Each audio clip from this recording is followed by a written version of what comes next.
प्यारे देवी और सज्जनों, साध संगत जी, आप सभी के चरणों में कोटि कोटि प्रणाम स्वीकार हो।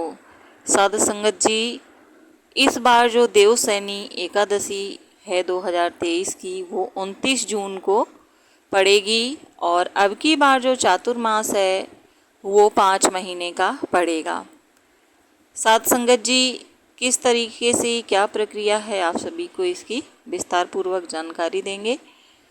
उसके पहले आप सभी से हाथ जोड़ करके निवेदन है कि अब तक अगर आपने चैनल को सब्सक्राइब नहीं किया है तो चैनल को सब्सक्राइब करें, लाइक करें और जानकारी के लिए आप इसे किसी और को भी शेयर कर सकते हैं। तो चलिए अपनी बात शुरू करते हैं। जैसा कि आप सब जानते हैं, आषाढ़ माह के शुक्ल पक्ष की एकादशी को देवसैनी या हरिशैनी एकादशी कहते हैं। इस साल देवसैनी एकादशी 29 जून 2023 को है। इस दिन श्री हरि विष्णु की पूजा करने से कई गुना अधिक फल की प्राप्ति होती है।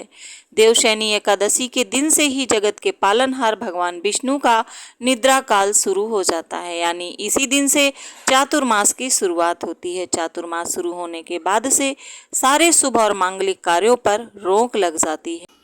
देवसैनी एकादशी से 4 माह तक भगवान विष्णु देवोत्थानी एकादशी तक के लिए योग निद्रा में चले जाएंगे। फिर वो देव उठनी एकादशी को योग निद्रा से बाहर आएंगे।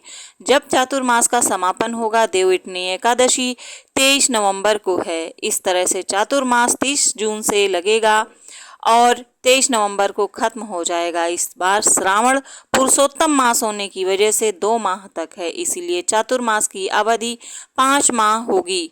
इस दौरान सभी मांगलिक कार्य बंद रहेंगे। हिंदू धर्म में चातुर्मास का बहुत अधिक महत्व माना जाता है। चातुर्मास की शुरुआत आषाढ़ माह से शुरू होती है और कार्तिक की एकादशी के दिन खत्म होती है। योग निद्रा से कब जागेंगे देव? आप सभी को पता है कि भगवान विष्णु योग निद्रा से शुक्ल पक्ष की एकादशी को उठते हैं और तब फिर से सभी मांगलिक कार्य शुरू हो जाते हैं। इस बार चातुर्मास 4 माह की बजाय 5 महीने का पड़ेगा। भगवान विष्णु की पूजा के अलावा कुछ उपाय करने से जीवन में खुशियां आती हैं। धार्मिक मान्यताओं के अनुसार देवसैनी एकादशी से देवोत्थान एकादशी तक भगवान विष्णु क्षीर सागर में शेषनाग पर विश्राम करते हैं। इस दौरान सभी मांगलिक कार्यों पर रोक लगी रहती है। इस दौरान मुंडन, उपनयन, संस्कार, विवाह इत्यादि जैसे महत्वपूर्ण मांगलिक कार्य रोक दिए जाते हैं। मानता है कि भगवान विष्णु के शयन काल में मांगलिक कार्य करने से व्यक्ति को उनका आशीर्वाद प्राप्त नहीं होता है, जिस वजह से विघ्न उत्पन्न होने का खतरा बना रहता है। हर साल चातुर्मास सामान्य रूप से 4 महीने का होता है, लेकिन इस साल अधिक मास होने के कारण चातुर्मास 5 महीने का होगा, यानी कि इस दिन भगवान विष्णु पूरे 5 महीने के लिए योग निद्रा में चले जाएंगे और फिर इसके बाद कार्तिक मास के शुक्ल पक्ष की एकादशी तिथि यानी कि देवउठनी एकादशी के दिन योग निद्रा से जागेंगे। पंचांग के अनुसार आषाढ़ मास के शुक्ल पक्ष की एकादशी तिथि का शुभारंभ 29 जून 2023 सुबह 3:18 पर होगा और इस तिथि का समापन 30 जून सुबह 2:42 पर हो जाएगा। पूजा तिथि के अनुसार देवशैनी एकादशी व्रत गुरुवार 29 जून 2023 को रखा जाएगा। इस विशेष दिन पर रवि योग का निर्माण हो रहा है, जो सुबह 5:26 से दोपहर 4:30 तक रहेगा। जैसा कि हमेशा ही होता है कि विष्णु भगवान के विश्राम करने से सृष्टि का संचालन भगवान शिव करते हैं। इस दौरान सभी तरह के धार्मिक अनुष्ठान किए जाते हैं, बस विवाह समेत अन्य मांगलिक कार्य नहीं होते हैं। इस दौरान भगवान का अधिक से अधिक ध्यान करना चाहिए। चातुर्मास में कोई भी मांगलिक कार्य जो सांसारिक होते हैं वो नहीं होंगे। इस बार भगवान विष्णु विश्राम काल पूरा करने के बाद क्षीर सागर से निकलकर सृष्टि का संचालन करेंगे। इस साल एकादशी 29 जून को देवसैनी एकादशी और 23 नवंबर को देव उठनी एकादशी रहेगी, इसीलिए चातुर्मास 148 दिनों का रहेगा। इन दिनों में भगवान विष्णु योग निद्रा में रहेंगे। पौराणिक मान्यताओं के मुताबिक इस अवधि में सृष्टि को संभालने और काम का संचालन का जिम्मा भगवान भोलेनाथ के पास रहेगा। ग्रंथों के अनुसार पाताल लोक के अधिपति राजा बलि ने भगवान विष्णु से पाताल स्थित अपने महल में रहने का वरदान मांगा था। इसीलिए माना जाता है कि देवसैनी एकादशी से अगले 4 महीने तक भगवान विष्णु पाताल में राजा बलि के महल में निवास करते हैं। इसके अलावा अन्य मान्यताओं के अनुसार शिव जी महाशिवरात्रि तक और ब्रह्मा जी शिवरात्रि से देवसैनी एकादशी तक पाताल में निवास करते हैं।